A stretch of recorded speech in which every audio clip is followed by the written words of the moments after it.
Hello everyone, I'm Dr. Beatrice Hyppolite and this is your world.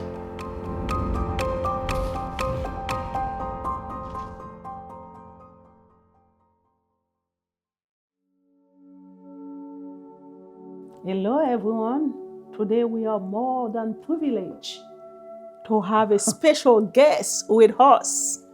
You know, Sheelagh, I don't like to say your name because I don't want to make any mistakes. So, will you tell the viewer what your name is? It's very difficult to say my two names together.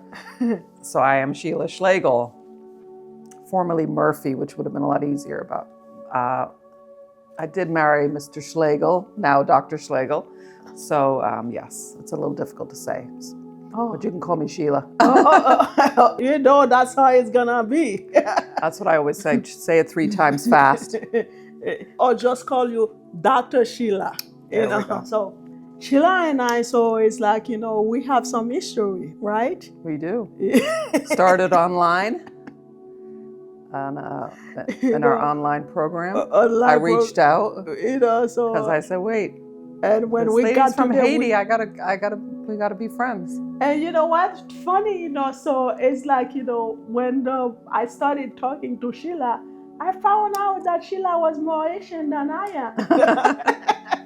Yes, I did travel to Haiti a lot for about 10 years. Sheelagh and her husband traveled to my country a lot, so they used to teach in a school back there too. Mm-hmm. You're still teaching there, right? Yes, we're teaching in occupational physical therapy program. Oh, it started off in person, but now it's virtually, unfortunately, because we cannot travel to Haiti. But yeah, we're teaching different courses as volunteers. Okay, so while we're talking about Haiti, can you please tell us a little bit about yourself? In Haiti or just in general? In general, I'm an occupational therapist. That's my trade. Mm-hmm. 33 years as a therapist. And along the way, just like yourself, I wanted to, I actually graduated in Ireland and I came here very quickly afterwards. But as yourself, I wanted to enhance my education. I wanted to continue my education. And I decided, because of my work in Haiti and my love for working with marginalized communities and global communities, I decided to do a Master of Public Health and then a doctorate in health science with a specialization in global health. Mm-hmm. So it was mostly because of Haiti that I went into this direction of public health and global health to be able to enhance my work there.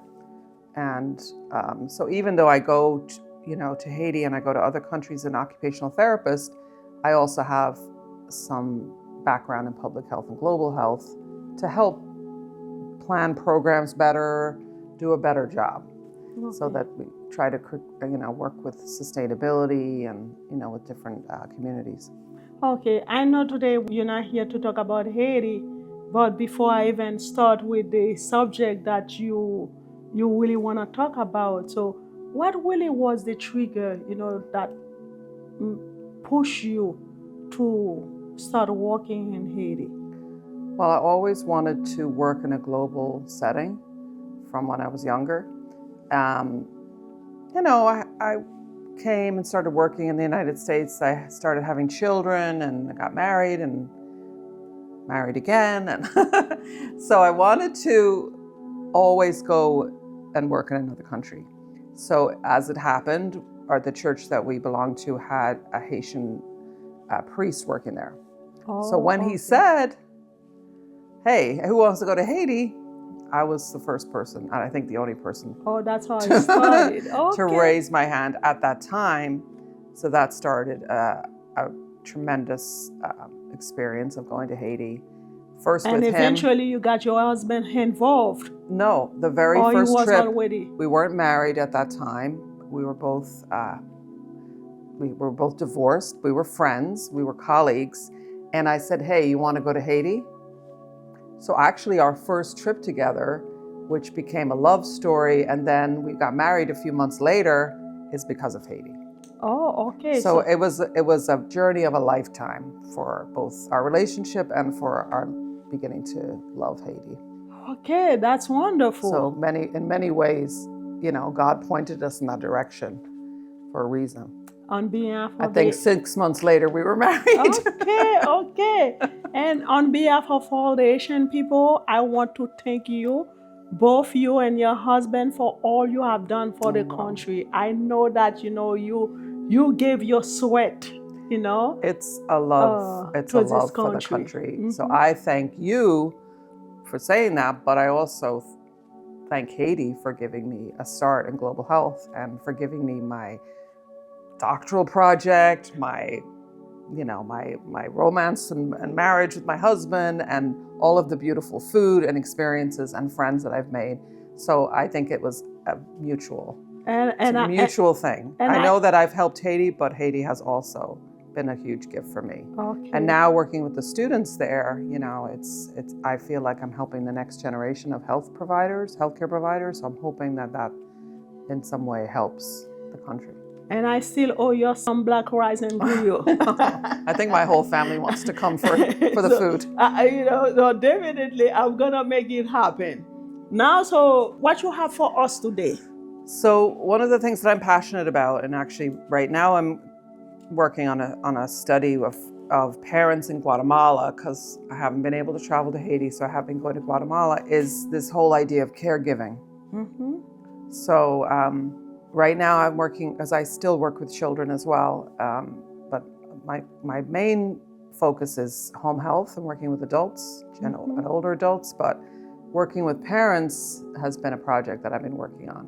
And it just brings to me both the importance of caring for the caregiver and how much stress caregivers, whether it be the parent of a child with multiple disabilities or a disability, or whether it's an adult or young adult or older adult caring for somebody else, that I feel passionate about making sure we're always looking after the caregiver. As I like to say, the caregivers are our clients too. Yes. We cannot enter into a relationship with a client without at some point engaging with a caregiver, whether it be a paid caregiver, an unpaid caregiver, a family member, a spouse, neighbor, whatever it is. We're going to somehow engage with that person for the most part. And we must consider them as part of our therapeutic relationship. And even ourselves. So, at some point in our lives. Absolutely. So we're going to fall into that category too. Absolutely. And you could be, squeezed from both sides. You may be a parent, but you're also caring for your own parent. So there's many people that are under this, type of stress. It can be a positive experience too, caring for somebody. Let's not make it negative, always negative, but it can be a very positive experience. But it's also a point of concern for us as healthcare professionals, especially for caregivers' mental health, because it's incredibly stressful. It is. And sometimes, you find people who will be taking care of the elder parents, or sick child or whom have you, and don't have the support, to kind of like help them with their mental health. Right. So now everything falls on your shoulder. You have to take care for your sick parents. Now you have your family on your own. So you have your job that to go to. You have this and that. Yeah. And in fact, 60% of caregivers are working full time. Yeah. So imagine the stress of having to try to, and a lot of them don't even tell their employers. So they have the stress of taking care of the client or their family member, and then they're also trying to work. Yeah, and so I feel that, sometimes, they should be able to find people that they can rely on. People that, if they got to a point where they need some assistance, where they can easily call to say, you know what, can I have 2 hours or 3 hours? So while I'm taking care for my sick mother, my sick father, that will be a good thing to find somebody to give me like a 2 or 3 hours with speed, and that's, with my child, I think that's a point of contention with a lot of people who are caregiving, is they feel guilty if they have somebody else care for their child or for their parent or whatever. It makes them feel inadequate, or they're stressed about it. They're worried, will that person take care of mom or dad like I do? But so they often resist, having, outside help, because they feel guilty, or they feel like I'm not I'm a lesser person if I let a stranger come in and take care of my parent or my sister, my brother. But it's something we need to work with them on. Now, the first thing is develop the trust, right? So we obviously get the client to trust us right away. You want to, first thing is to make the relationship with your client. Second thing is you've got to form the relationship with the caregiver. And there can be challenges with that. I'm sure you've had conversations, as I had, where the caregivers, or the parent or whatever is, stressed and maybe a little angry or frustrated. So sometimes it can be difficult to make that relationship, but it is important to try to make it. But it's doable. It may be difficult, but it's doable. Patience and empathy and time and giving them a chance to talk, maybe giving them time, a phone call or just time for them is really important to build that relationship. And sometimes you may be taking care of a person where you have to give up on your own life, literally. Absolutely. Like I've seen people who had to quit their job. Especially if you're taking care of somebody with, say, dementia, where they have to be supervised 100% of the time. They may be having problems with sleep. They may be getting up at night. They're not safe to be alone. It can be incredibly stressful for a caregiver in that situation because they're not able to trust that their family member is going to be safe, listen, or remember instructions. So it's incredibly stressful.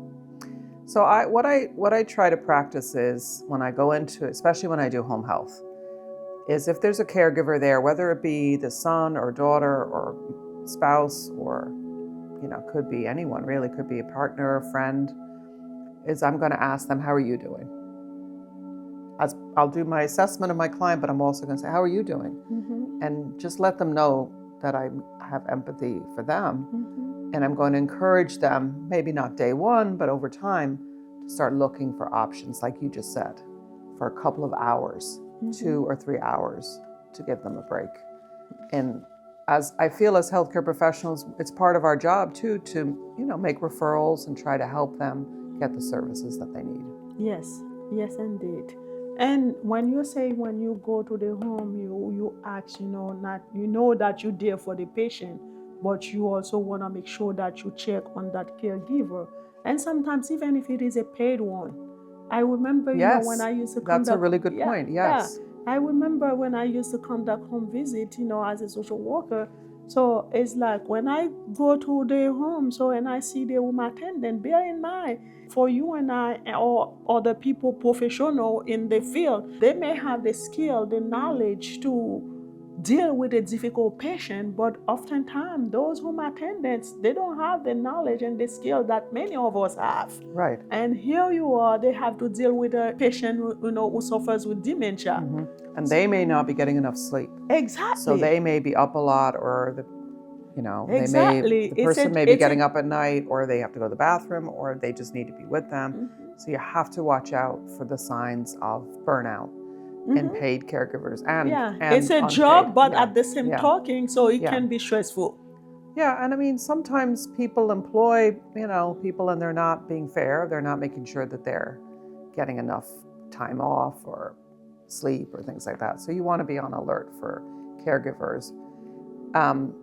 I don't want to make it too dramatic, but a caregiver who's very, very stressed and not getting enough sleep and not taking care of themselves are more at risk for losing their patience, getting frustrated with the more client. at risk to getting into dealing with a mental problem, like stress, depression, anxiety, and it can lead to a mental health issue for sure for a caregiver, where they're going to actually go down the road of getting a diagnosed condition. However, being observant, and I think you spoke about doing your visits too, like just opening your eyes to not just zeroing in on your client, but just kind of watching how things are going in the environment. And that doesn't necessarily mean just the home. It could be you're in the hospital with visiting a client, or you're in an assisted living facility visiting a client, or another type of residential facility. Just watching and seeing what's going on. You might pick up something from dynamics. There might be some tension going on, or you're going to pick up that caregiver who's just so burned out. They're exhausted. They're not taking care of their health. I've been in a situation not that long ago, actually, in the past few months, where a caregiver told me she didn't have insurance.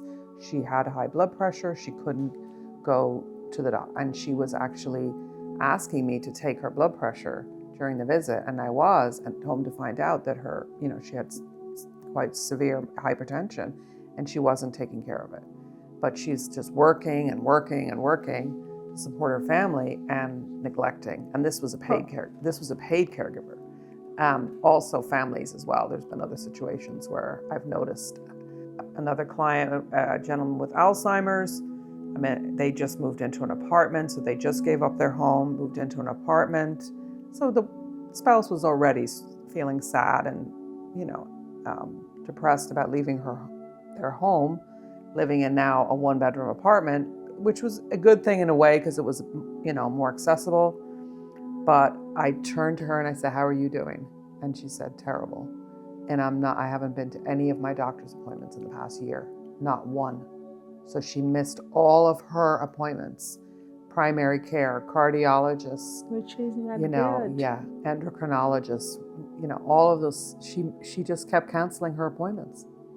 And it was only that I looked at her and asked that question that she opened up and said right away, "Yeah, I'm not taking care of myself at all. I haven't gone to any of my doctors." That's not good, because you have to be healthy in order to invest in others. Right. And what I always say is, if the caregiver goes down, the whole care of that patient may collapse.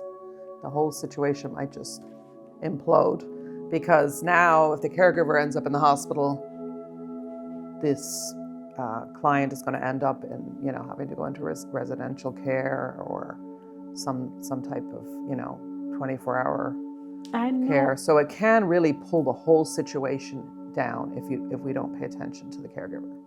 I know a girl, who's taking care of her father, and the mother lives in the house too, but there was a sick brother who got into the picture. And unfortunately, the sick brother lives in a different state. So where she had to travel to be of assistance to that brother while she's taking care of both of her parents. So one day the girl called me and said, "Beatrice, I don't know what to do." Just so stressful. And I know what she was dealing with, because the tension, the stress, so you can two different directions. And she's like, and she started crying over the phone because she didn't know what to do. It was way too much. She had too much in her plate. Absolutely. To deal with. So you live in New York, so now you have another sick person living in another state where you have to travel close to 3 hours to be of assistance, and you have your own parents, and you have a small child. You bring up a really good point. Like, caregiving at a distance is very difficult. Some of us have been there where we're caregiving for somebody far away. Very difficult. Mm-hmm. But then also caregiving close, where you're living with the person. I mean, in every situation there's risks, and we have to be attentive. And sometimes it depends on the condition of the person. I know people who are taking care of their sick parents, so they cannot even go out for a social event. Right. Because if they go out, so that sick person cannot be left alone. And oftentimes they may not have the money to pay for a sitter to stay with that person. Yeah, I've seen situations where people are going out and leaving the person in bed with, the rails up because they can't afford a caregiver. I was one situation where the client's daughter was going to work. But that is risky too. Going to work for 6, 7, 8 hours and leaving mom in bed.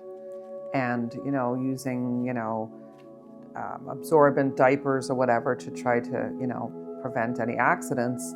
But it was because of her financial situation. She was supporting the two of them, and I believe there was a child as well, and she had to work. So we are not doing our jobs if we're not trying to help people find resources in that situation. Exactly. Because everyone's at risk. Because, you know, Everyone is at risk. if anything were to happen to that sick person, she would have been in trouble. Absolutely. If there was a fire or anything like that, and I did have to have that conversation with her. I actually brought in a social worker to help her get resources because I didn't want to come down hard on her because I knew why she was doing it. She was very caring to her mom, but that was too risky. That was very risky. Yeah. You know, because, you know, when you get into trouble, unfortunately, the law will not take time to understand that you didn't have the money you did. So the law is sort of black and white on that issue. You left somebody in bed. Yeah. And that will be considered, I think, as elder abuse or neglect. So it is up to us to sort of be observant, watch out for things, and try to really educate and speak to those caregivers. I want to also bring up the subject of, you know, your typical caregiver is, you know, around about 50, looking after an older parent, or it could be the spouse, obviously, of any age. I also want to bring up children being caregivers or young adults, you know, adolescents sometimes, because I have been in that situation where children are helping either their parents or their grandparents and are being put in a position of responsibility. Also may not be safe, but they're really caring and they're doing it for all the right reasons, and they might actually be really good at it. But also you got to watch out for those children, that the stress and the strain and the risk for mental illness, also the risk for trauma, if they are exposed to maybe somebody with dementia, with behavior issues, or maybe the person they're caregiving falls, it gets hurt, you know, that there could be a risk for trauma for those children or young people. Yeah, I'm glad that you mentioned that because way too often I've seen it, like where again and again people have financial issues, and financial issues can be a serious issue for many people. Absolutely. Because when you especially in this day and age. when you don't have it, you don't have it. I got it. But in the meanwhile, so if you are, you know, so it's like you don't have the financial means to pay a sitter to come and stay with those kids. I've seen kids, you know, like 12 years old, though I don't think there is a specific age to really leave a child, you know, alone. Right. However, if anything were to happen, then that's where, you know, everything gonna be in black and white. So if I have a 12 years old and I have a 6 years old or a 7 years old, I cannot leave them alone. Right. Or I should not be leaving them alone. Or people may be leaving them with an older grandparent who's not capable. And yes. both are trying to take care of each other, but neither are doing a very good job. So I've seen a case like that, you know, where the grandmother was legally blind. On paper, she was legally blind. They claim that she could see, but I'm like, what you think and what is actually on paper are two different things. Right. And I think that sadly we have to do a good job at educating them about what if something were to happen. You know, okay, things are going well now, but what if there's a fire? Yeah. What if there's a fire? What if there's a weather event? I mean, we've seen severe weather things, right? Where tornadoes drop down sometimes.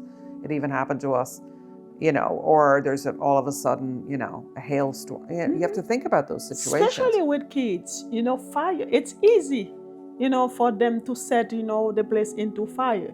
You know, it's like, you know, they go and warm up something in the microwave. Yes. Don't know, you know, exactly that aluminum foil or this tray cannot be placed in the microwave before even know it. So it's an issue. So now, so that's when you're gonna have to answer to all of the questions. And it's hard. I'm not trying to be hard or not to understand people's situations. Because most of the time it's financial, as you said. You know, so people have to work. They can't get time off. They can't get family medical leave unless it's unpaid. So they're trying to make it all, they're trying to keep all the balls in the air at the same time, juggling, and something's going to drop. Yeah. Either their health or the person they're taking care of or their kids or whatever. So yeah, it's really important to be observant, to look out for those risks and to, you know, bring in other professionals or resources or try to help them connect with other institutions that can help them. That could be really a serious burden. While financially you didn't have the capability to spend or have the money to spend or afford to do this or that. Now here you are dealing with a legal situation where you're gonna have to find money to pay for a lawyer. Exactly. Now there are, right now, I'm not sure what'll happen with changing governments and things, but right now there are resources in New York and the state that I live in, Connecticut, where you can become a paid caregiver for Yes. your family member.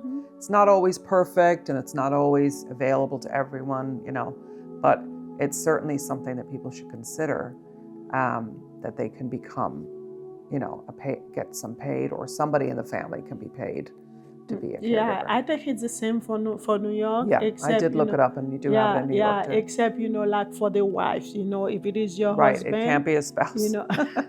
We just the got to wife take and care of the those husbands no so matter it's what. That was part of the deal, the contract. Yes. That was part of the contract. So it's like, so that's your burden, that's your responsibility. The government is not going to pay for you on the dotted to line. take care of your husband or your wife. But even, I've seen, like family members who took on that job to take care of their sick parents, but still have to do their regular job. Yeah. So it's constantly a burden. So, and I feel that if you have your regular job, and sometimes some of them may have more than one job. Absolutely. So it's like, that it's not easy for you to do. Just leave the door open for somebody to get the help from somebody else. Yeah. Because the government is paying for it. So again and again, I'm not trying to get into people's business or dictate people on, what to do. But if I'm already working, like full time, and I know that, so it's gonna be a burden, because you don't want to burn out. Right. Sooner or later, you're gonna feel it.